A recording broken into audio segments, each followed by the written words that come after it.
कभी सोचा है दिन रात पूजा पाठ करने के बाद भी जिंदगी में सुकून क्यों नहीं आता? क्या भगवान सिर्फ मंदिरों में मिलते हैं या भूखे की थाली में भी उनका वास है? अगर आप भी रोज घंटों जप करते हैं, आरती करते हैं, लेकिन फिर भी मन खाली रहता है, तो ये वीडियो आपके लिए है। ज्यादा पूजा पाठ करने वाले जरूर सुने। ये सिर्फ एक वाक्य नहीं, बल्कि वो आईना है जिसमें हर भक्त को एक बार खुद को देखना चाहिए।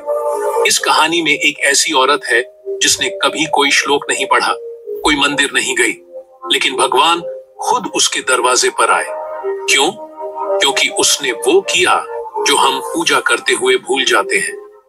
अगर आप सच में जानना चाहते हैं कि पूजा क्या है और भगवान किन से सबसे ज्यादा खुश होते हैं, तो इस वीडियो को अंत तक जरूर सुनिए, क्योंकि ये कहानी आपकी सोच को हिला देगी। जय श्री राधे कृष्णा। आपका दिल से स्वागत है हमारे अमृत ज्ञान सागर यूट्यूब चैनल में, जहां हर शब्द, हर कथा, हर ज्ञान की बूंद आपके जीवन में अमृत घोलने के लिए समर्पित है। अगर आप पहली बार इस चैनल पर आए हैं तो इसे सब्सक्राइब जरूर कीजिए और बेल आइकन दबा दीजिए, ताकि हर दिव्य संदेश आप तक सबसे पहले पहुंचे। हम यह प्रार्थना करते हैं कि जो भी इस पावन संदेश को सुन रहा है, उस पर और उसके पूरे परिवार पर भगवान श्री कृष्ण की कृपा दृष्टि सदा बनी रहे। जहां दुख हो वहां सांत्वना मिले, जहां अंधेरा हो वहां राधा कृष्ण का प्रकाश हो, और जहां मन डगमगाए वहां यह दिव्य ज्ञान आपका मार्गदर्शन करे। क्योंकि जब मनुष्य के जीवन में अध्यात्म प्रवेश करता है, तब वहां से दुर्भाग्य और अज्ञान अपने आप निकल जाते हैं। यहाँ हर कथा सिर्फ सुनने के लिए नहीं, बल्कि आत्मा को जागृत करने के लिए है। क्योंकि जब हम श्री कृष्ण को अपने कर्मों में उतारते हैं, तभी जीवन वास्तव में सफल होता है।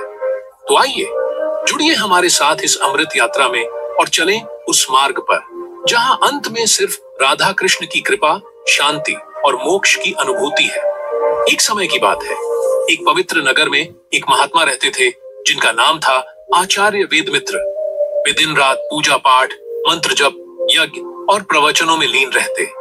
नगरवासी उन्हें भगवान का स्वरूप मानते थे। आचार्य वेदमित्र का जीवन तपस्या, नियम और अनुशासन से बंधा हुआ था। वे किसी से अधिक बोलते नहीं थे, किसी के घर का जल ग्रहण नहीं करते थे, और तो और किसी के दुख सुख में भी विशेष रुचि नहीं लेते थे। उनका मानना था कि केवल ईश्वर की भक्ति ही मोक्ष का द्वार है, बाकी सब मोह है। एक दिन नगर में एक बूढ़ी स्त्री आकर उनके चरणों में गिर पड़ी। वह रो रही थी, करुण स्वर में कह रही थी, गुरुदेव, मेरा बेटा कई दिनों से बीमार है, सब उपचार कर लिए, अब तो बस आपकी कृपा चाहिए। आप मेरे घर चलकर उसे आशीर्वाद दे दीजिए।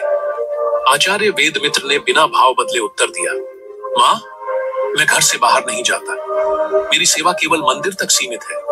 मैं तुम्हारे लिए प्रार्थना कर दूंगा, ईश्वर जाने। वह स्त्री निराश होकर लौट गई।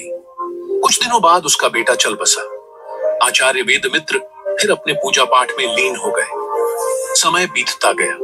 एक दिन वे ध्यान मग्न अवस्था में थे कि उनके स्वप्न में स्वयं श्री कृष्ण प्रकट हुए। श्री कृष्ण मुस्कुराते हुए बोले, हे वेदमित्र, तुम्हारी भक्ति मुझे प्रसन्न करती है, परंतु तुम्हारी भक्ति में प्रेम नहीं है। तुम केवल पूजा करते हो, सेवा नहीं। तुम मंत्र पढ़ते हो, पर किसी भूखे को अन्न नहीं देते। क्या तुम जानते हो मुझ तक पहुंचने का सबसे सशक्त मार्ग क्या है? आचार्य वेदमित्र ने हाथ जोड़कर उत्तर दिया, प्रभु, मेरा मानना है कि निरंतर जाप, हवन और ब्रह्मचर्य ही वह मार्ग है। श्री कृष्ण ने गंभीर स्वर में कहा, नहीं वेदमित्र, मुझ तक पहुंचने का सबसे सशक्त मार्ग करुणा है, सेवा है, प्रेम है। पूजा पाठ महत्वपूर्ण है, परंतु वह तब तक अधूरी है जब तक वह किसी जीव की सहायता में न बदले। जो रोते हुए को गले लगाए, भूखे को भोजन दे, अंधेरे में दीपक जलाए, वही सच्चा भक्त है। स्वप्न टूट गया, परंतु वेदमित्र के जीवन में एक परिवर्तन शुरू हो गया। उन्होंने देखा कि उनकी पूजा की माला तो सजी थी, लेकिन उनके मंदिर के द्वार के बाहर भूख से तड़पते बच्चे बैठे थे। उन्होंने महसूस किया कि वे मंत्रों के उच्चारण में इतने खो गए थे कि उन्होंने किसी की आंखों में आंसू देखना छोड़ दिया था। उसी दिन उन्होंने निर्णय लिया, वे अब पूजा के साथ साथ सेवा भी करेंगे। उन्होंने मंदिर के प्रांगण में एक अन्न क्षेत्र खोल दिया, रोगियों के लिए औषधालय शुरू किया, अनाथ बच्चों को शिक्षा दी जाने लगी। लोगों ने देखा कि जो आचार्य पहले केवल ध्यान में लीन रहते थे, अब एक एक पीड़ित को अपने हाथों से सहारा दे रहे थे। उनकी पूजा अब जीवंत हो गई थी। कुछ समय पश्चात वे फिर ध्यान में बैठे और श्री कृष्ण पुनः प्रकट हुए। इस बार उनका चेहरा अत्यंत प्रसन्न था। उन्होंने कहा, वेद मित्र, अब तुमने भक्ति का रहस्य जान लिया है। जब तुम्हारा पूजा पाठ किसी के जीवन में आशा बन जाए, तब वह पूजा मुझे प्रिय है। प्रिय पाठकों, यह कथा हम सभी के लिए एक आईना है। आज हम में से कितने लोग दिन में घंटों पूजा करते हैं, घंटों रामायण, गीता, भागवत पढ़ते हैं, परंतु जब कोई पड़ोसी भूखा होता है तो हमारी आंखें बंद रहती हैं। जब कोई वृद्ध अकेलेपन से घिरा होता है तो हम सोचते हैं, यह मेरा कार्य नहीं है। हम मानते हैं कि पूजा का अर्थ है घंटी बजाना, अगरबत्ती जलाना और मंत्रों का उच्चारण करना। परंतु क्या यह ही है सच्ची भक्ति? श्रीमद् भगवद गीता में स्वयं श्री कृष्ण ने कहा है, पत्रम पुष्पम फलम तोयम यो में भक्त्या प्रयच्छति। यानी यदि कोई मुझे प्रेम पूर्वक एक पत्ता, एक पुष्प, एक फल या थोड़ा सा जल भी देता है तो मैं उसे स्वीकार करता हूं। ध्यान दें भक्त्या शब्द पर। इसका अर्थ है प्रेम से, श्रद्धा से, करुणा से। कई लोग यह कहते हैं, हम रोज सुबह मंदिर जाते हैं, संध्या आरती करते हैं, फिर भी जीवन में सुख नहीं है। परंतु क्या आपने किसी के आंसू पोंछे हैं? क्या आपने कभी किसी दुखी के सिर पर हाथ रखा है? क्या आपने कभी किसी गरीब को खाना खिलाया है बिना फोटो खिंचवाए? सच्ची पूजा वहीं शुरू होती है जहां इंसानियत जीवित होती है। एक गरीब की सहायता करना, एक बेसहारा जानवर को खाना देना, एक वृद्ध की बात सुनना, यह सब ईश्वर की सेवा है। क्योंकि ईश्वर केवल मंदिर में नहीं, हर जीव में बसते हैं। कभी कभी लोग कहते हैं, मैंने इतने व्रत किए, इतनी कथा सुनी, फिर भी मेरे दुख क्यों नहीं दूर हुए? इसका उत्तर बड़ा सरल है, भक्ति को कर्म से जोड़ो। केवल पूजा नहीं, सेवा भी करो, तभी वह पूर्ण होती है। जैसे एक दीपक को तेल और बाती दोनों चाहिए, वैसे ही पूजा को भक्ति और सेवा दोनों चाहिए।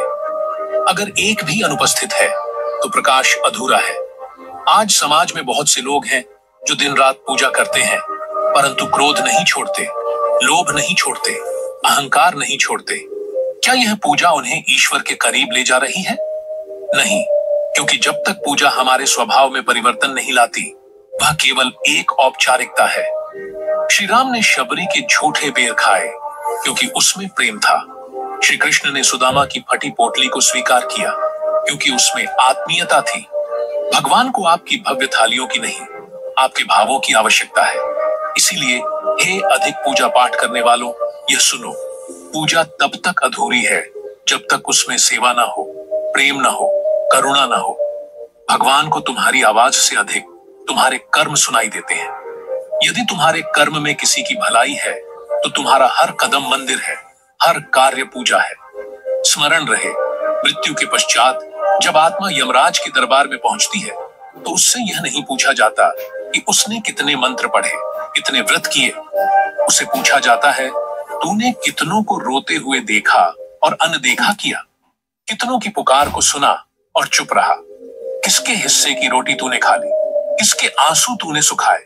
जो उत्तर इन प्रश्नों के पास होता है वही तय करता है आत्मा की गति। तो आइए आज इस विचार से अपने जीवन को पुनः परिभाषित करें। आइए अपने पूजा पाठ में सेवा का दीपक जलाएं। आइए अपने मंत्रों में किसी भूखे की पुकार जोड़ें। आइए उस भक्ति की ओर चलें जो केवल शास्त्रों तक नहीं, हृदयों तक पहुंचती है। यही सच्ची पूजा है, यही सच्चा पाठ है।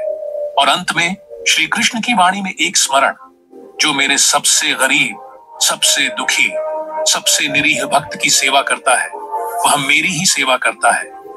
उस दिन के बाद जब आचार्य वेद मित्र ने सेवा का मार्ग अपनाया, उनका जीवन पूरी तरह बदल गया। पहले जहां वे केवल मंत्रों में लीन रहते थे, अब उनका प्रत्येक मंत्र किसी भूखे को रोटी देने से पहले उच्चारित होता। पहले जहां वे अपने शिष्य को केवल वेद पढ़ाते थे, अब वे यह भी सिखाने लगे कि वेदों का सार किसी की पीड़ा को समझने में है। एक दिन एक शिष्य ने उनसे प्रश्न किया, गुरुदेव, क्या पूजा और सेवा में कोई एक बड़ा है? अगर मैं केवल सेवा करूं, पूजा ना करूं, तो क्या वह भी भक्ति होगी?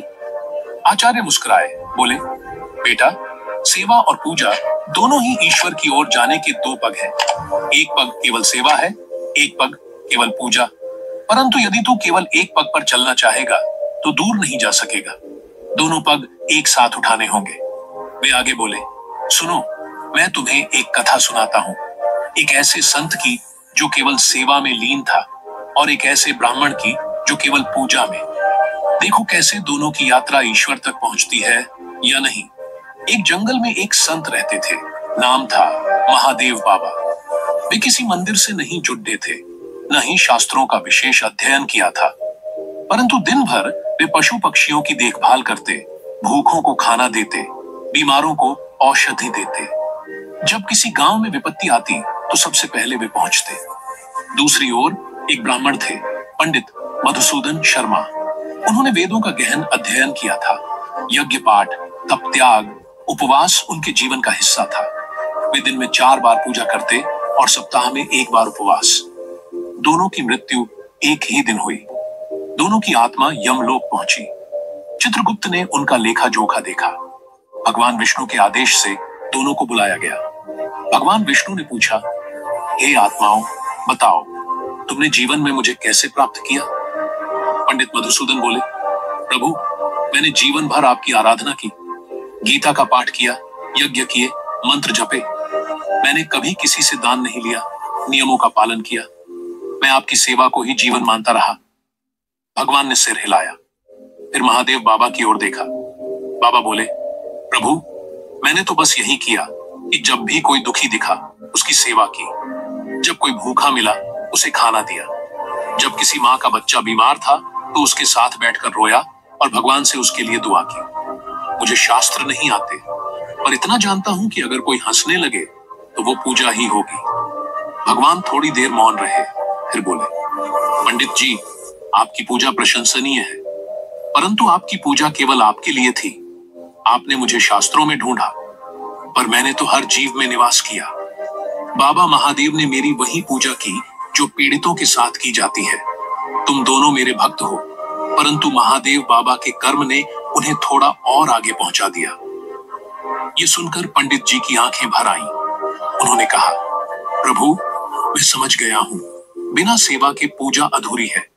आज के समय में हम में से कई लोग सोचते हैं कि अगर हमने किसी मंदिर में घंटी बजा दी, अगरबत्ती जला दी या किसी ब्राह्मण को दान दे दिया तो बस भक्ति पूरी हो गई। परंतु यह केवल शुरुआत है। सेवा वह चुपचाप की जाने वाली पूजा है जिसमें न प्रचार है न प्रदर्शन, परंतु प्रभाव गहरा होता है। कभी कभी एक वृद्ध माँ दरवाजे पर आती है और कहती है, बेटा, थोड़ा बैठ जा, दिल घबरा रहा है। वह भी पूजा है। कभी कोई बच्चा रास्ता भूल जाता है और तुम उसे सही मार्ग दिखा देते हो, वह भी सेवा है। कभी किसी विधवा स्त्री को सुन लेते हो, उसके दुख में 2 आंसू बहा देते हो, वह भी पूजा है। श्रीमद् भगवद गीता में श्री कृष्ण ने स्पष्ट रूप से कहा है, कर्म करो, फल की चिंता मत करो। परंतु ध्यान देने योग्य बात यह है कि उन्होंने कर्म को त्यागने की नहीं, कर्म में भक्ति जोड़ने की बात की है। जब हम अपने हर कार्य में, चाहे वह छोटा हो या बड़ा, प्रेम, सच्चाई और सेवा की भावना जोड़ते हैं, तब वह कार्य पूजा बन जाता है। भले ही कोई झाड़ू लगा रहा हो, पर अगर वह स्वच्छता को ईश्वर की सेवा समझकर करता है तो वह संत है। भले कोई अस्पताल में नर्स हो, पर अगर वह सेवा को करुणा से करती है तो वह भगवान की दासी है। कलयुग में जहां अहंकार, लोभ, हिंसा और अधर्म का बोलबाला है, वहां यदि कोई व्यक्ति किसी की सेवा कर रहा है तो वह किसी देवता से कम नहीं। आज एक गरीब की सहायता करना, एक स्त्री की रक्षा करना, एक अनाथ बच्चे को सहारा देना, यह सब कलयुग के यज्ञ है। शास्त्रों में भी कहा गया है, सेवा परमो धर्म, सेवा सबसे बड़ा धर्म है। और भगवान स्वयं भी कहते हैं, जो व्यक्ति मेरे नाम की माला फेरते हुए किसी भूखे को अनदेखा कर देता है, वह केवल अपने होंठ चला रहा है, हृदय नहीं। भक्ति का अंतिम लक्ष्य समर्पण और दया। जब तक हमारी भक्ति हमें विनम्र नहीं बनाती, तब तक वह अधूरी है। जब तक हमारी पूजा किसी अज्ञानी को ज्ञान नहीं देती, तब तक वह केवल शब्दों का खेल है। जब तक हमारा ध्यान केवल स्वयं के मोक्ष की चिंता में है और दूसरों के दुख से हम अछूते हैं, तब तक हम अभी भगवान से दूर हैं। सच्ची पूजा वही है जहां भक्त और भगवान के बीच कोई दीवार नहीं, कोई घमंड नहीं, केवल करुणा की नदी बह रही हो। जब भक्त को यह समझ आ जाता है कि भगवान केवल मंदिर में नहीं, शास्त्रों में नहीं, अपितु प्रत्येक जीव में है, तब उसके लिए हर कर्म पूजा बन जाता है। वह घर की झाड़ू लगाते समय भी स्मरण करता है, हे प्रभु, यह घर यदि आपके नाम का मंदिर है तो यह सफाई आपकी सेवा है। वह बच्चों को पढ़ाते हुए सोचता है, यदि इन बच्चों में ही कृष्ण, राम, बुद्ध, यीशु या अल्लाह का अंश है तो इनका शिक्षित होना ही मेरी भक्ति है। यह सोच जब स्थायी बन जाती है, तब पूजा केवल समय की क्रिया नहीं रह जाती, वह जीवन बन जाती है। गृहस्थ का मंदिर, घर ही सबसे बड़ा तीर्थ है।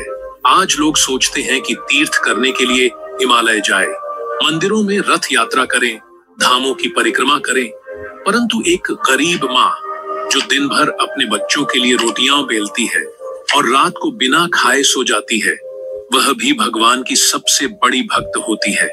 उसका रसोई घर ही उसका मंदिर है, वह चूल्हा ही उसका यज्ञ कुंड है और उसके आंसू ही उसकी आहुति है। एक पिता जो रिक्शा चलाकर बच्चों को स्कूल भेजता है और रात को थक कर भी मुस्कुराता है, उसका पसीना ही उसका जलाभिषेक है, उसका श्रम ही शिवलिंग पर चढ़ा जल है। जब गृहस्थ जीवन को ही साधना मान लिया जाए, तब हर गृहस्थ साधु बन सकता है और हर स्त्री मां अन्नपूर्णा। कर्म को पूजा बनाने के 5 रहस्य। 1, भावना। कार्य करते समय मन में यह हो कि यह भगवान की सेवा है, फिर वह कितना भी छोटा क्यों ना हो, पूजनीय बन जाता है।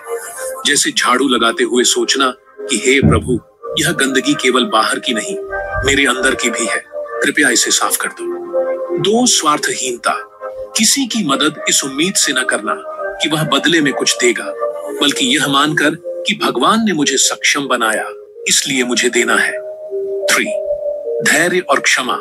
सेवा करते हुए कोई तुम्हें अपशब्द कह दे, अपमानित करे, तब भी मुस्कुराकर क्षमा करना, यह सेवा का सबसे बड़ा तप है। 4, सादगी। भव्यता नहीं, शुद्धता जरूरी है। एक गरीब द्वारा एक रोटी देना और एक अमीर द्वारा 100 थाल देना, इनमें अंतर केवल भावना से है, न कि मात्रा से। 5, निरंतरता। एक बार सेवा करके रुकना नहीं, बल्कि यह सोचकर जीवन जीना कि जब तक सांस है तब तक सेवा है। एक बार नारद मुनि स्वर्ग में भगवान विष्णु से मिलने गए, देखा कि भगवान रो रहे हैं। नारद हैरान हुए, बोले, प्रभु आप क्यों रो रहे हैं? भगवान बोले, नारद, मेरी पूजा करने वाले लाखों हैं, पर मेरी सेवा करने वाले कितने हैं? जो मेरे नाम के कीर्तन करते हैं वे बहुत हैं, पर जो मेरे रूप में भूखों को खाना देते हैं, अनाथों को सहारा देते हैं, वे बहुत कम हैं। इसलिए मैं दुखी हूं, क्योंकि मेरे भक्तों ने मेरी पूजा को अपने स्वार्थ में बांध लिया है। नारद की आंखों में आंसू आ गए। वे पृथ्वी पर आए और उस गांव को खोजने लगे जहां कोई सेवा कर रहा हो। एक किसान मिला जो प्रतिदिन अपने खेत से फसल का एक हिस्सा गरीबों को देता था।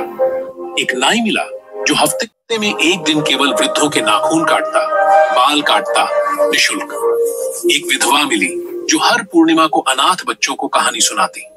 नारद ने भगवान को इन सब के दर्शन कराए। भगवान मुस्कुराए और बोले, इन्हीं के कारण मैं अभी भी इस धरती से जुड़ा हूं। कई लोग घंटों पूजा करते हैं, पर मन अशांत रहता है। क्यों? क्योंकि पूजा केवल एक नियम बन जाती है, आत्मा उसमें नहीं डूबती। लेकिन एक बार किसी बूढ़े को सड़क पार करा दो, एक भूखे को रोटी दे दो, एक अनपढ़ बच्चे को पढ़ा दो, तो देखना वह संतोष आत्मा तक जाएगा। क्योंकि आत्मा परमात्मा की अंश है और परमात्मा करुणा का सागर है। जब हम दया करते हैं तब आत्मा प्रभु से जुड़ती है। शास्त्रों में अनेक साधन बताए गए हैं, ध्यान, योग, यज्ञ, तप, तीर्थ, व्रत, परंतु इन सब का सार यदि कहीं संक्षेप में कहें तो वह है पर सेवा। एक कहानी है, एक बार एक आर्षि स्वर्ग पहुंचे। उन्होंने देखा कि एक दरवाजा है जिसके पार स्वर्ग है। उस दरवाजे पर लिखा था, प्रवेश केवल उनके लिए जिन्होंने दूसरों के लिए जिया। राशि चकित हुए। मैंने तो ध्यान किया, योग किया, एकांत में तप किया। यह क्या? तभी एक आवाज आई, तुमने अपने लिए किया, सेवा दूसरों के लिए होती है और केवल वही द्वार खोल सकती है जो परहित से जुड़ा हो। संक्षेप में, जीवन को भगवान का यज्ञ बनाओ। हर सुबह जब जागो तो यह सोचो, आज किसके लिए क्या कर सकता हूं। हर रात जब सो तो यह पूछो, क्या किसी को मेरी वजह से राहत मिली। यदि इन दोनों प्रश्नों के उत्तर हाँ में है तो समझो तुम्हारी हर सांस पूजा है, हर कदम सेवा है और हर दिन एक यज्ञ। श्रीमद् भगवद गीता के अंत में जब अर्जुन पूछते हैं, हे माधव, क्या आप मुझे एक ऐसा मार्ग दिखा सकते हैं जिससे मैं आपके सर्वाधिक निकट आ सकूं? तब श्री कृष्ण मुस्कुराकर कहते हैं, जो जीवों से प्रेम करता है वही मुझसे प्रेम करता है। जो भूखे को रोटी, दुखी को सहारा और अज्ञानी को ज्ञान देता है वही मेरा सच्चा सेवक है। वह मुझे मंदिरों में नहीं, हृदयों में खोजता है और मैं उसे वहीं मिलता हूं। गांव के एक छोर पर एक वृद्ध स्त्री रहती थी जिसका नाम था भानुमती। उसका न कोई पुत्र था, न पति, न परिवार। जीवन की संध्या पर वह एक छोटी सी झोपड़ी में अकेली रहती थी। लोग उसे पगली कहते थे क्योंकि वह दिन भर गांव के बच्चों के लिए रोटियां सेंकती, वृद्धों के पैरों में तेल मलती और कभी किसी बीमार के घर जाकर उसके लिए झाड़ू पोछा कराती। वह मंदिर नहीं जाती थी, न कभी घंटी बजाती थी, न मंत्र पढ़ती थी, पर उसके मन में बस एक ही मंत्र था, सेवा ही मेरा शिव है, करुणा ही मेरी कृष्णा है। एक दिन गांव में एक नया पंडित आया, बहुत ज्ञानी, बहुत तेजस्वी। उसने गांव वालों को उपदेश दिया कि वे अधिक पूजा करें, यज्ञ करें और स्वयं के पापों से मुक्त हों। उसने एक भव्य यज्ञ का आयोजन किया और भानुमती को देखकर कहा, तू क्यों इस यज्ञ में भाग नहीं लेती? तेरे जैसे पापियों को ही सबसे अधिक पूजा की आवश्यकता है। भानुमती मुस्कुराई और बोली, बेटा, मैं पूजा करती हूँ, पर वह चुपचाप होती है, वह आंसुओं से होती है, भूखे पेटों को भरकर होती है, किसी की पीठ सहलाकर होती है। पंडित क्रोधित हुआ और बोला, यह सब तो सामाजिक काम है, इससे तुझे मुक्ति नहीं मिलेगी। भगवान को मंत्र, नियम और विधियों से प्रसन्न करना होता है। उसी रात उस गांव में एक अजनबी साधु आया। उसने कुछ नहीं मांगा, बस गांव के बाहर एक पुराने मंदिर के पास बैठ गया। सुबह होते ही उसने भानुमती को देखा जो झाड़ू लेकर मंदिर की सीढ़ियां साफ कर रही थी। वह चुपचाप देखता रहा। भानुमती ने उसे पानी दिया, एक सूखी रोटी दी और बिना कुछ कहे चली गई। अगले दिन भी वही हुआ और तीसरे दिन भी। तब साधु ने उससे पूछा, तू किसके लिए यह सब करती है? भानुमती बोली, जब मेरे पति की मृत्यु हुई और बेटा भी संसार छोड़ गया तब मैं टूट गई थी। एक रात मैंने भगवान से कहा, अब तेरे पास आना चाहती हूँ। और उसी रात एक सपना आया। भगवान बोले, जब तक तू किसी रोते हुए को हंसा न दे तब तक मेरे पास मत आना। तभी से मैं उन्हीं की आज्ञा का पालन कर रही हूँ। साधु की आंखों में आंसू आ गए। उसने सिर झुकाया और बोला, माँ, मैं वही हूँ जिसने तुझे वह सपना दिया था। भानुमती सन्न रह गई, उसकी आंखों से अश्रुधारा बह चली। साधु मुस्कुराया, मैं विष्णु हूँ, तेरी सेवा से मैं इतना प्रसन्न हुआ कि स्वर्ग भी सूना लगने लगा। तेरे बिना मेरी पूजा अधूरी है। तेरे झाड़ू के कण भी मेरे पुष्पों से पवित्र हैं। तेरी सूखी रोटी में वह प्रेम है जो स्वर्ण पात्रों में नहीं। गांव वाले इकट्ठा हुए, पंडित भी आया और उसने यह दृश्य देखा। भगवान को देख वह नतमस्तक हुआ और उसके अंदर का अभिमान क्षण में जलकर राख हो गया। तभी भगवान ने सबको संबोधित किया, देखो, जो भक्त केवल मेरी मूर्ति को सजाता है वह मेरा रूप देखता है, और जो भूखे की थाली सजाता है वह मेरे स्वरूप को समझता है। जो मेरा नाम जपता है वह शब्द पकड़ता है, और जो किसी के दुख में हाथ बढ़ाता है वह मेरी आत्मा को छूता है। इसके बाद भगवान ने भानुमती का हाथ थामा और कहा, अब तू मेरे साथ चले, तेरा समय आ गया है। पर भानुमती ने कहा, नहीं प्रभु, अभी कुछ लोग और हैं जो रोते हैं। जब तक वे मुस्कुराना नहीं सीख जाते मैं नहीं आऊंगी। मुझे आपसे नहीं, आपके कार्य से प्रेम है, और जब मैं सबको हंसते हुए देख लूंगी तभी आपके चरणों में आऊंगी। भगवान मुस्कुराए और बोले, तब मैं तेरे साथ यहीं रहूंगा, क्योंकि जहां सेवा है वहीं मैं हूं। उस दिन से गांव बदल गया। पंडित ने पूजा को सेवा में बदला। लोग मंदिर से निकलकर वृद्धाश्रम और अनाथालय पहुंचे और भानुमति वह अब भी वही रोटियां सेक रही थी, पर उसके आसपास अब हजारों भक्त थे जो सेवा को पूजा मानने लगे थे। इस कथा का सार यही है, जब तक हम पूजा को केवल एक क्रिया मानते हैं तब तक वह अधूरी है, लेकिन जब सेवा में पूजा को ढाल देते हैं तब वह ईश्वर की उपस्थिति बन जाती है। भानुमति जैसी स्त्रियां, महादेव बाबा जैसे संत और हर वह हाथ जो चुपचाप किसी के लिए बढ़ता है, वे ही सच्चे भक्त हैं। यदि संसार में एक भी हृदय ऐसा हो जाए जो दूसरों के आंसू अपने हृदय में सोख ले, तो समझो उस गांव, उस घर, उस दिल में स्वयं भगवान वास करते हैं। और जब मनुष्य यह पहचान लेता है कि हर जीव में उसका प्रभु है, तो फिर वह न किसी मंदिर की घंटी बजाता है, न कोई शोर करता है, वह बस चुपचाप सेवा करता है और वही उसकी सबसे ऊंची पूजा बन जाती है। इस कहानी में हमने देखा कि कैसे एक सामान्य, अनपढ़, निर्धन और समाज से तिरस्कृत महिला भानुमति केवल सेवा के माध्यम से ईश्वर की कृपा की अधिकारी बनती है। उसने कभी कोई वेद नहीं पढ़ा, कोई शास्त्र नहीं रटा, न ही किसी बड़े मंदिर में पूजा की, फिर भी वह वहां पहुंच गई जहां तक पहुंचने के लिए लोग जन्म जन्म तक प्रयास करते हैं। उसकी पूजा उसकी नन्ही हथेलियों में थी जो दूसरों के दुख मिटाने में लगी थी। उसकी भक्ति उसकी आंखों के आंसुओं में थी जो किसी भूखे बच्चे को देखकर बहते थे। उसकी आरती उसकी रोटियों की सौंधी खुशबू में थी और उसका भजन हर उस हंसी में था जो उसने दूसरों के चेहरे पर लौटाई। हमने यह भी देखा कि भगवान को रिझाने के लिए सोने चांदी की मूर्तियां, महंगे फूल या भारी मंत्र नहीं चाहिए। उन्हें चाहिए एक सरल हृदय जो दूसरे के दुहक को अपना मान ले, जो सेवा को ही साधना समझे और जो दूसरों की भलाई में अपने जीवन की सार्थकता देखे। भानुमति की तरह अगर हम भी अपने जीवन को दूसरों के लिए समर्पित कर दें, तो यह निश्चित है कि भगवान स्वयं हमारी सेवा में उतर आएंगे। इस कथा का सबसे गहरा संदेश यही है कि ईश्वर मंदिरों में नहीं, मानवता में बसते हैं। वह उन हाथों में नहीं है जो केवल प्रार्थना में उठते हैं, बल्कि उन हाथों में है जो दूसरों को थामने के लिए बढ़ते हैं। वह उन होठों पर नहीं है जो केवल मंत्र बोलते हैं, बल्कि उन मुस्कानों में है जो दूसरों को जीने की प्रेरणा देती हैं। आज का युग शोर का युग है, पूजा का प्रदर्शन, धर्म का व्यापार, भक्ति का व्यापारीकरण। परंतु इस कथा ने हमें यह सिखाया कि जो पूजा मौन है, जो सेवा गुप्त है, जो भक्ति निजी है, वही सबसे सच्ची होती है।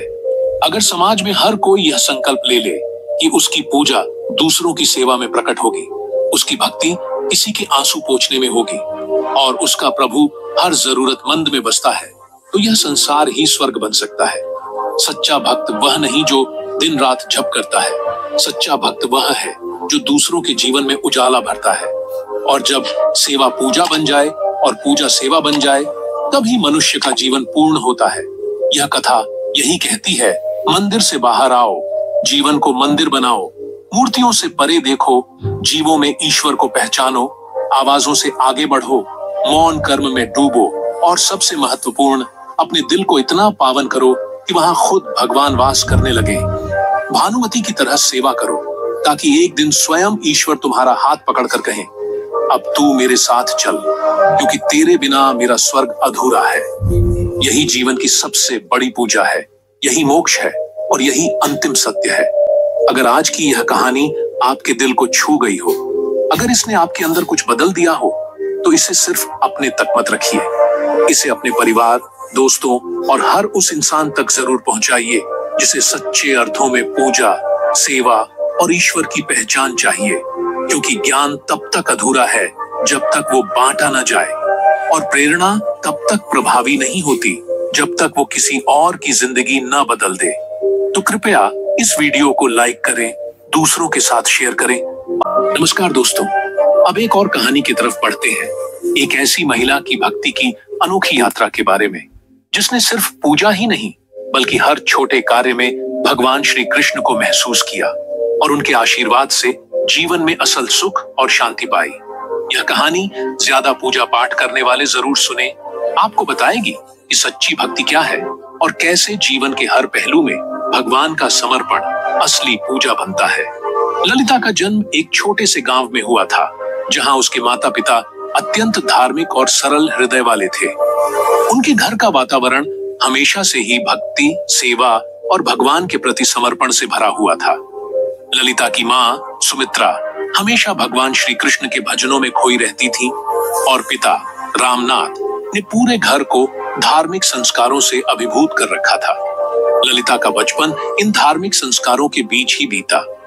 वह हमेशा अपने माता पिता को कृष्ण के भव्य मंदिर में पूजा करते और उनके भजनों का अनुसरण करते हुए देखती। ललिता की भक्ति की यात्रा उसके बचपन में ही शुरू हो गई थी। जब वह छोटी थी तो उसकी माँ उसे कृष्ण की लीलाएं और उनके दिव्य कार्यों के बारे में अक्सर सुनाती। सुमित्रा उसे बताती कि भगवान श्री कृष्ण ने न केवल अपनी लीला से संसार को चमत्कृत किया, बल्कि उन्होंने मनुष्य को कर्म योग, भक्ति और ज्ञान का अद्भुत मार्ग दिखाया। ललिता को हमेशा ये बातें दिल से छूती और उसने तय किया कि वह भी अपनी जिंदगी को भगवान श्री कृष्ण के आदर्शों पर जिएगी। ललिता को अपनी माँ से कृष्ण की भक्ति के शुरुआती संस्कार मिले थे, लेकिन उसने इसे और भी गहराई से समझने के लिए अपने गुरु महात्मा रामानंद से शिक्षा ली। रामानंद जी एक संत थे जो लोगों को कृष्ण की भक्ति और गीता के श्लोकों का महत्व समझाते थे। उनके साथ समय बिताने से ललिता ने कृष्ण की उपासना को एक नई दृष्टि से देखा। रामानंद जी के सिखाए गए श्लोकों और उनके जीवन के सिद्धांतों ने ललिता को भक्ति के मार्ग पर स्थिर किया। वह जान चुकी थी कि भगवान श्री कृष्ण के चरणों में एक अजीब सी शक्ति और शांति है जो जीवन के सभी संघर्षों से उबार सकती है। ललिता की भक्ति के जीवन में एक महत्वपूर्ण स्थान था। उसके लिए कृष्ण की भक्ति सिर्फ एक धार्मिक क्रिया नहीं थी, बल्कि यह उसके जीवन का आधार बन गई थी। वह जानती थी कि कृष्ण के साथ संबंध केवल पूजा तक सीमित नहीं है, बल्कि यह हर कार्य में, हर पल में और हर परिस्थिति में होना चाहिए।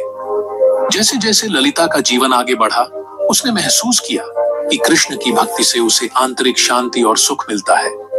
जब भी जीवन में कोई कठिनाई आती, ललिता कृष्ण के सामने अपने मन की पीड़ा और चिंता रखते हुए प्रार्थना करती। कभी कभी जब घर में आर्थिक परेशानी होती या परिवार में कोई आपत्ति आती, तब भी वह अपने विश्वास और भक्ति में कोई कमी नहीं आने देती। कृष्ण के प्रति उसका विश्वास इतना गहरा था कि उसे हमेशा यह लगता कि भगवान कृष्ण उसके साथ हैं और वह उसे किसी भी संकट से बाहर निकालेंगे। हालांकि भक्ति के मार्ग में चुनौतियां भी आईं। एक बार ललिता के परिवार के पास पैसों की कमी हो गई थी और यह स्थिति बहुत कठिन हो गई थी। उसके मन में विचार आया, क्या भगवान कृष्ण सच में हमारे साथ हैं? क्या वह हमारी मदद करेंगे?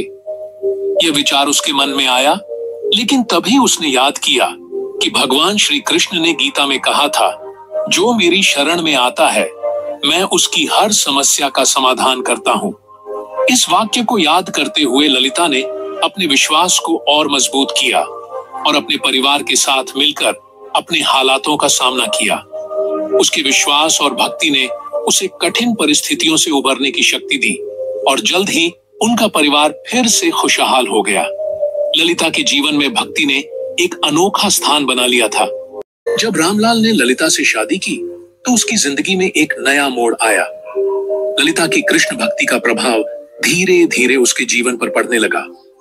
ललिता सुबह शाम कृष्ण के भजन गाती, पूजा करती और घर के हर काम को भगवान श्री कृष्ण के नाम से करती थी। यह देख रामलाल को लगा कि ललिता की भक्ति में कुछ खास बात जरूर है। शुरुआत में उसे यह सब अधूरा और निरर्थक लगता, लेकिन ललिता की आस्था और प्रेम ने उसे आकर्षित करना शुरू कर दिया। ललिता ने कभी भी रामलाल को पूजा में शामिल होने के लिए मजबूर नहीं किया। वह हमेशा उसे आहिस्ता आहिस्ता कृष्ण के बारे में बताती और उसे उनके कार्यों की महिमा सुनाती।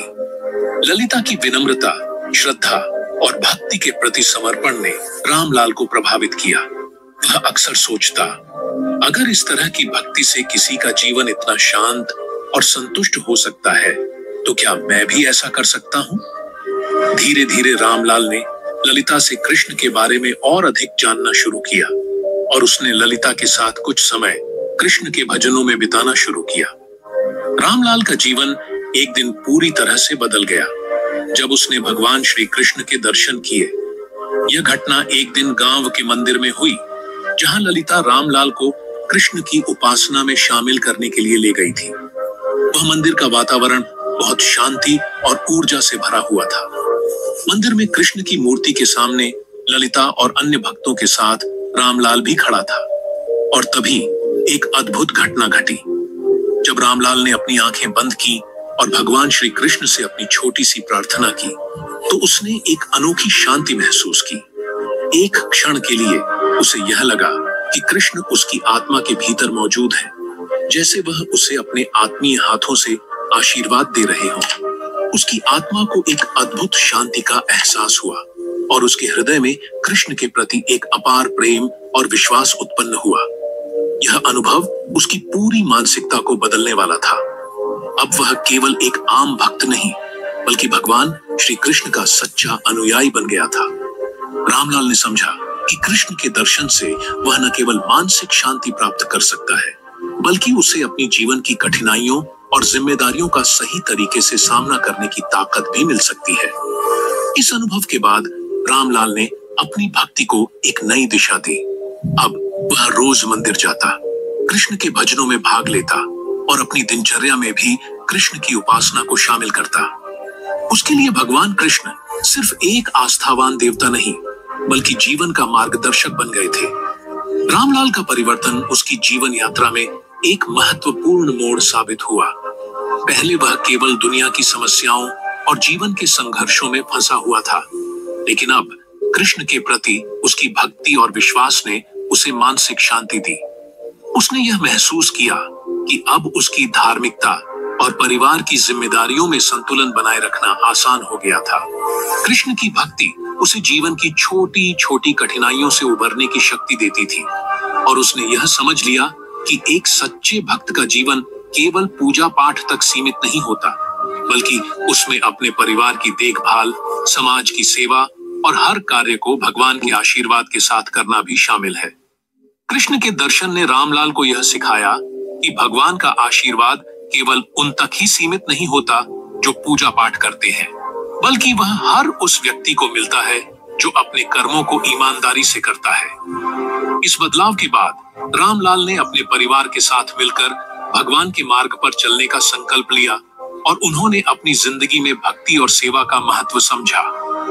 इस प्रकार रामलाल की भक्ति में बदलाव केवल उसकी धार्मिकता का हिस्सा नहीं था, बल्कि यह उसके जीवन की एक नई शुरुआत थी। उसने अपने भीतर और बाहर के संघर्षों को कृष्ण की भक्ति के माध्यम से हल किया और उसे जीवन में एक नई दिशा मिली। ललिता और रामलाल का जीवन अब केवल व्यक्तिगत भक्ति तक सीमित नहीं था, बल्कि यह एक सामूहिक अनुभव बन गया था जिसमें उनका परिवार पूरी तरह से शामिल था। ललिता और रामलाल दोनों ही अब भगवान श्री कृष्ण के प्रति अपनी भक्ति में पूरी तरह से समर्पित थे और इसका प्रभाव उनके बेटे और वृद्ध माता पिता पर भी पड़ा। उनका जीवन एक उदाहरण बन चुका था जहां पूजा और सेवा का कोई अंतर नहीं था। हर सुबह ललिता और रामलाल अपने बेटे को साथ लेकर भगवान श्री कृष्ण की पूजा करते थे। ललिता बच्चों को भजन गाने की शिक्षा देती और रामलाल गीता के कुछ श्लोकों का पाठ करता। यह परिवार का एक सामान्य दिनचर्या बन चुका था और हर सदस्य कृष्ण के प्रति प्रेम और श्रद्धा से अभिभूत था। उनका बेटा, जो अब कुछ बड़ा हो गया था, अक्सर पूछता, माँ, पिताजी, कृष्ण क्या हमें सच में देख रहे हैं? और ललिता मुस्कुराते हुए उत्तर देती, हाँ बेटा, कृष्ण हर समय हमारे साथ हैं, वे हमारे दिलों में रहते हैं। रामलाल और ललिता दोनों यह समझते थे कि सेवा ही असली पूजा है। वे अपने घर के आंगन से लेकर गांव के मंदिर तक हर जगह कृष्ण की सेवा में व्यस्त रहते थे। रामलाल खेतों में काम करने के बाद मंदिर की सफाई करता और ललिता घर में भोजन तैयार करने के बाद गरीबों को भोजन देती। वे दोनों कभी भी अपनी भक्ति को केवल शब्दों या पूजा तक सीमित नहीं रखते थे, बल्कि इसे अपने कार्यों में भी ढालते थे। वे मानते थे कि भगवान श्री कृष्ण का असली रूप वही है जो हमारे हर क्रियाकलाप में समाया हो, खासकर सेवा में। ललिता हमेशा कहती, कृष्ण की भक्ति का सबसे सच्चा रूप यह है कि हम अपने परिवार और समाज की सेवा करें, क्योंकि वही हमारी असली पूजा है। यह उनका विश्वास था कि कृष्ण की कृपा तभी मिलती है जब हम दूसरों के लिए कुछ अच्छा करते हैं।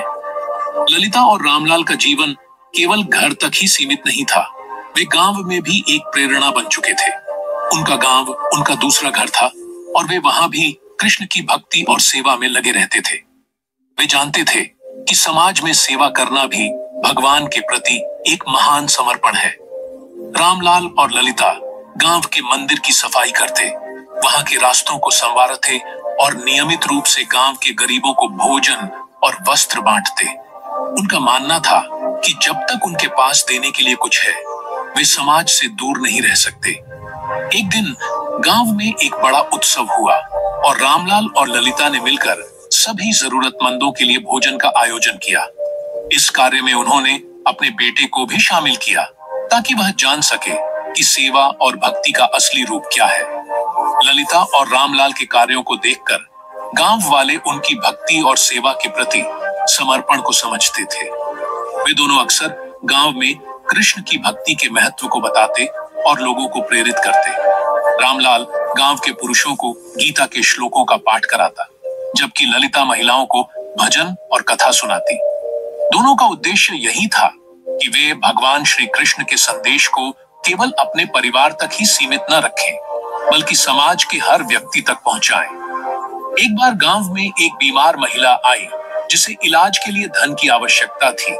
ललिता और रामलाल ने उसे न केवल अपने घर का खाना दिया, बल्कि उसके इलाज के लिए भी मदद की। रामलाल ने अपनी निजी संपत्ति से धन दिया और ललिता ने महिला को अपने घर में रखा, उसे आराम करने के लिए जगह दी। यह देखकर गांव वालों ने समझा कि कृष्ण की सेवा का असली रूप यही है, दीन दुखियों की मदद करना और अपने दिलों में सच्ची भक्ति रखना। इसके अलावा ललिता और रामलाल ने अपने बेटे को भी इस दिशा में बढ़ावा दिया। उन्होंने उसे बताया कि भक्ति सिर्फ मंदिरों और पूजा तक सीमित नहीं होनी चाहिए, बल्कि यह हमारे हर कार्य में दिखाई देनी चाहिए। वे उसे यह सिखाते कि भगवान श्री कृष्ण की कृपा उन्हीं पर होती है जो दूसरों की मदद करते हैं और बिना किसी स्वार्थ के सेवा करते हैं। ललिता और रामलाल का जीवन अब एक आदर्श बन चुका था, जो यह सिद्ध करता था कि कृष्ण की भक्ति और सेवा से ही जीवन की वास्तविकता समझी जा सकती है। उनका मानना था कि जब हम किसी का भला करते हैं तो वह भगवान की सेवा होती है। इस प्रकार ललिता और रामलाल का सामूहिक जीवन कृष्ण की भक्ति और सेवा के सबसे सुंदर उदाहरण के रूप में प्रस्तुत हुआ। उनका जीवन यह दिखाता है कि भक्ति और सेवा का वास्तविक रूप वह है जो हमारे हर दिन के कार्यों में समाहित हो, और यह समाज और परिवार के प्रति हमारे कर्तव्यों में झलके। उनके लिए कृष्ण की भक्ति का सबसे बड़ा रूप यही था कि हम अपने परिवार और समाज की सेवा करें। ललिता का जीवन भगवान श्री कृष्ण की भक्ति में डूबा हुआ था, लेकिन एक रात जब वह गहरी साधना में लीन थी, उसे एक अद्भुत सपना आया। इस सपने में भगवान श्री कृष्ण स्वयं प्रकट हुए। उनके साथ नंदलाला का वह शांति और प्रेम था जिससे उनके हृदय में गहरी शांति समा गई। कृष्ण ने अपनी मधुर मुस्कान के साथ ललिता को देखा और कहा, मेरी प्रिय भक्ति, तुम्हारा भक्ति मार्ग बहुत सुंदर है, लेकिन अब तुम मेरी शिक्षाओं को अपने जीवन में और भी गहराई से उतारो। सपने में भगवान कृष्ण ने ललिता से कहा कि भक्ति के साथ साथ कर्म, योग और त्याग भी जीवन के महत्वपूर्ण पहलू हैं। उन्होंने गीता के कुछ प्रमुख श्लोकों के माध्यम से ललिता को समझाया। कर्मण्येवाधिकारस्ते मा फलेषु कदाचन। कृष्ण ने कहा, ललिता, कर्म ही मानव जीवन का आधार है। तुम जितना अच्छा कर्म करोगी, उतना ही तुम्हारा आत्मा शुद्ध होगा। भक्ति में कर्म का समावेश अनिवार्य है। तुम जो भी कार्य करो, उसे भगवान की सेवा के रूप में करो, बिना किसी फल की इच्छा किए। यही सच्ची भक्ति है।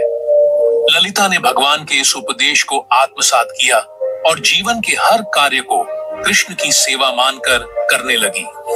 अब वह अपने घर के काम से लेकर गांव की सेवा तक सभी कार्यों को भक्ति से जोड़कर करती थी। उसका हर कदम भगवान के आशीर्वाद से भरा हुआ था। योगस्थ कुरु कर्माणि संगम त्यक्त्वा धनंजय।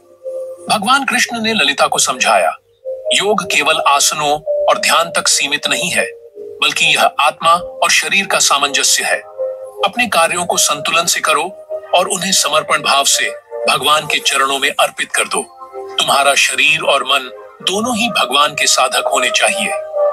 ललिता ने इस उपदेश को अपने जीवन में लागू किया और नियमित रूप से योगाभ्यास शुरू किया। वह न केवल अपने शरीर को स्वस्थ रखने के लिए योग करती, बल्कि मानसिक शांति और आत्मिक संतुलन के लिए भी ध्यान और साधना करती।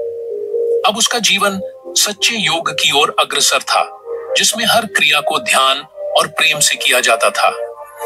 त्याग योग से तुम सच्चे आनंद की प्राप्ति करोगे। त्याग का अर्थ केवल भौतिक वस्तुओं से नहीं है, बल्कि अपने मन, अहंकार और इच्छाओं से भी त्याग करना है। कृष्ण ने यह भी समझाया कि त्याग का अर्थ केवल वस्त्र, धन या भौतिक सुखों को छोड़ देना नहीं है, बल्कि यह मन और अहंकार का भी त्याग है। ललिता ने इस उपदेश को पूरी तरह से अपनाया और अपने जीवन को निष्कलंक बनाने का प्रयास किया। वह जान गई थी कि सच्चा त्याग तभी संभव है जब हम अपनी इच्छाओं और अपेक्षाओं को पूरी तरह से भगवान के ऊपर छोड़ दें। भगवान श्री कृष्ण की लीला में अनेकों गूढ़ अर्थ समाये हुए थे और ललिता ने उन्हें धीरे धीरे समझा। कृष्ण की बाल लीलाओं से लेकर राधा के साथ उनके प्रेम तक, इन घटनाओं ने ललिता के जीवन को एक नया दृष्टिकोण दिया। कृष्ण ने उसे बताया कि जीवन की कठिनाइयां और संघर्ष भी उसी तरह आते हैं जैसे उनकी लीलाओं में रुकावटें आती हैं। लेकिन सच्चा भक्त वही होता है जो हर परिस्थितियों में भगवान के प्रेम